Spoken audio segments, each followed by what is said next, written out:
अहम खबर आपको दें कि सुप्रीम कोर्ट के फैसले की खुली खिलाफ वर्जी। Supreme court practice and procedure bill 2023 का गेजेट नोटिफिकेशन जारी किया गया है। नोटिफिकेशन पर दस्तखत करने वाले अफराद तौहीन अदालत के मुर्तकिब हो रहे हैं। अदालती हुक्म के बावजूद बिल 2023 गेजेट नोटिफिकेशन के लिए भेज दिया गया। सुप्रीम कोर्ट बिल पर अमल दरामद रोकने का हुक्म पहले ही दे चुकी है। सदर आरिफ अलवी ने बिल दस्तखत किए बगैर वापस भेज दिया था। इसी पर बात करेंगे। समी इब्राहिम साहब हमारे साथ मौजूद है। समी साहब, सदर ने बिल वापस भेज दिया, सुप्रीम कोर्ट ने अमल दरामद कराने से मना कर दिया, हुक्म दे दिया, फिर भी गेजेट नोटिफिकेशन जारी किया गया है। सर देखिए, जो प्रॉब्लम है इसमें, जो ऑर्डर है सुप्रीम कोर्ट ऑफ पाकिस्तान का, वो ये है कि ये बिल नाफिजुल अमल नहीं हो सकता, इस बिल पर अमल दरामद नहीं हो सकता।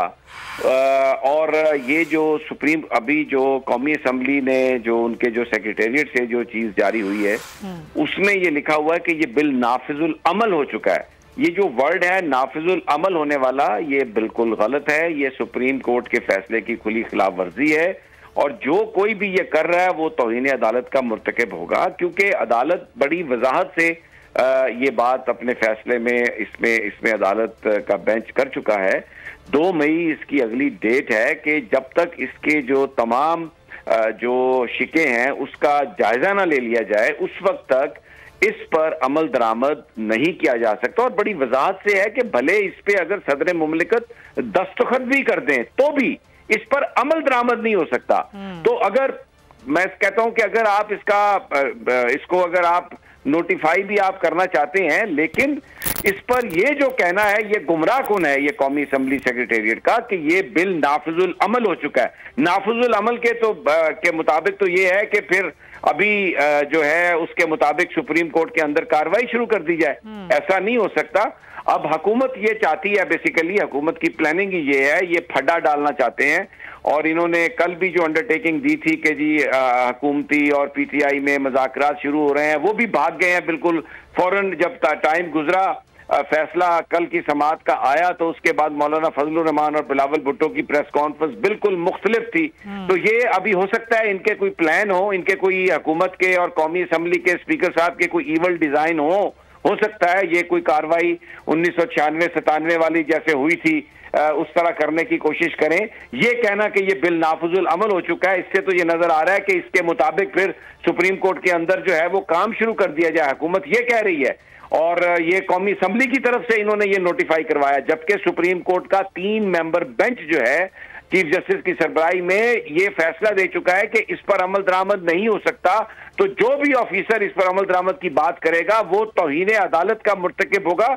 ये बात बिल्कुल वाज़ेह है। तो ये हुकूमत ने जो आज इस वक्त एक सिचुएशन, ये क्योंकि जाहिर है ये पीपल्स पार्टी पीडीएम की हुकूमत है, राजा परवेज अशरफ भी उन्हीं की एक एक्सटेंशन है और पार्लियामेंट को तो एक हुकूमत के तौर पर इस्तेमाल किया जा रहा है। हर वो चीज जो यानी कानून और आइन के जिसको रोकता है वो कौमी असम्बली के जरिए करने की कोशिश की जा रही है, जैसे पीटीआई के मेंबरान को भी अंदर जाने नहीं दिया जा रहा। तो ये एक जो इस वक्त चीज नजर आई है, एक बदनीयती पर मबनी कौमी असम्बली की तरफ से ये एक ऑर्डर आना, इस तरह का नोटिफिकेशन होना सेक्रेटेरिएट का कि जी ये नाफिजुल अमल है, ये बिल्कुल गुमराह कुन है। ये कोई नाफिजुल अमल नहीं है। सुप्रीम कोर्ट इसको रोक चुका है। बड़ी वजाहत से ये फैसला सुप्रीम कोर्ट का 3 मेंबर बेंच दे चुका है और अब इसकी अगली जो समाअत है वो 2 मई को होनी है। लेकिन मुझे लग रहा है कि ये एक तसादम की तरफ हम बढ़ रहे हैं, एक कन्फ्रंटेशन की तरफ हम बढ़ रहे हैं। और आज के कौमी असम्बली सेक्रेटेरिएट के नोटिफिकेशन से मेरे ज़हन में अब कोई शक नहीं कि ये हुकूमत जो है और ये जो पार्लियामेंट है, ये जो पीडीएम की जमातें हैं, भले इनके साथ कोई और भी है पीछे या नहीं, ये सारे के सारे इनकी जलगार है सुप्रीम कोर्ट पर। इस तरह अचानक से ये नोटिफिकेशन आना, खामोशी के साथ आपने जिस तरह कहा ना कि ये एक टकराव की फजा पैदा करने की कोशिश कर रहे हैं, तसादुम की फजा पैदा करने की कोशिश कर रहे हैं, ये खामोशी से ईद की छुट्टियों में उन्होंने जो काम कर रहे हैं, क्या आपको लग रहा है कि ये समझ रहे हैं कि ये तौहीन लग सकती है, तौहीन अदालत हो सकती है? कोई डर और खौफ है इनको इस चीज का? नहीं, कोई डर और खौफ नहीं है। इन्होंने बेसिकली कौमी असम्बली को ये इस तरह आगे करके तो अपने मकासद हासिल करना चाहते हैं। ऐसा बिल्कुल ये वजाहत से, ये आप फैसला भी आप अपनी स्क्रीन पर हम दिखा रहे हैं, वजाहत से ये कह चुका है सुप्रीम कोर्ट का बेंच कि ये इस पर अमल दरामद बिल्कुल इसको रोक दिया गया है। और इसमें अटॉर्नी जनरल साहब को भी पता है इस बात का, अब अमाइकस जो है वो भी इसमें लग सकते हैं, यानी अदालती मुआवन 2 मई को इसकी तारीख है। और अभी ये जो कौमी असम्बली सेक्रेटेरिएट ने जो कुछ किया है, ये तो बिल्कुल ये जो मुश्ताक साहब जिनके दस्तखत हैं इनके नीचे, ये तो अदालत में इनको बुलाया जाएगा। और ये तो कायदे आजम भी कह चुके हैं कि गैर कानूनी जो अहकामात हैं उन पर बिल्कुल ऑफिसर जो है वो अमल दरामद नहीं करें। और ये सुप्रीम कोर्ट के वाज़े अहकामात हैं इस पर कि ये नाफिजुल अमल नहीं है, और वो ये लिख रहे हैं कि ये नाफिजुल अमल हो गया। ये कतई तौर पर बेबुनियाद है, ये गैर आईनी गैर कानूनी तौहीन अदालत है। और ये टकराव जो है ये बिल्कुल हमला है सुप्रीम कोर्ट के ऊपर। और मैं ये समझता हूं कि इनकी ईद की छुट्टियों में जैसे ये इमरान खान पर हमला करना चाहते थे, इमरान खान को गिरफ्तार करना चाहते थे, इसी तरह इन्होंने इन छुट्टियों में सुप्रीम कोर्ट पर ये हमले की कोशिश की है। और ये एक ऐसी चीज इन्होंने की है जो बिल्कुल इल्लीगल है। ये तो ताकत में बिल्कुल अंधे हो चुके हैं बिल्कुल, और ये हुकूमती पावर को इस्तेमाल करके सुप्रीम कोर्ट पर कब्जा करना चाहते हैं। और ये जो इन्होंने आज जो सुप्रीम कोर्ट के तो यहां तक काम आता है कि अगर सदर साहब दस्तखत भी कर दे सुमैया तो भी ये नाफिजुल अमल नहीं है। और सुप्रीम कोर्ट सेक्रेटेरिएट ये कह रहा है कि ये नाफिजुल अमल हो गया। बिल्कुल ये बेबुनियाद है, गलत है, और ये सुप्रीम कोर्ट पर एक हमले के मुतरादिफ है। और मुझे डर है, मुझे शक है कि ये इन छुट्टियों में ये कोई सुप्रीम कोर्ट के ऊपर कोई हमला करेंगे किसी तरह की, क्योंकि ये इलेक्शन नहीं कराना चाहते और ये मुकम्मल टकराव चाहते हैं। शायद ये किसी तीसरी कुव्वत को लाना चाहते हैं, जो भी करना चाहते हैं, लेकिन इस वक्त ये कानून और आइन के बिल्कुल मुनाफी काम ये कर रहे हैं। और इन्होंने सुप्रीम कोर्ट पर एक बहुत बड़ा आज हमला किया है कौमी असम्बली के जरिए इस पीडीएम की हुकूमत ने। और राजा परवेज अशरफ जो है पीपल्स पार्टी बराबर की शरीक है, बहुत ही मुनाफिकाना किरदार है।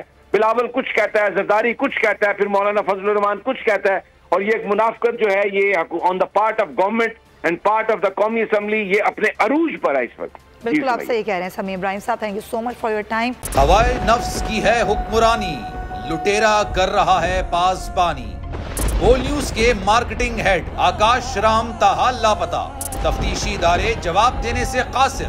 अहले खाना परेशान, बेटे की जुदाई में माँ गम से निढाल। जो बच्चो हिंदू पर आए थे जो को पाकिस्तानी, मुझे मेहरबानी करे पंहिंजो आकाश वापस कयो।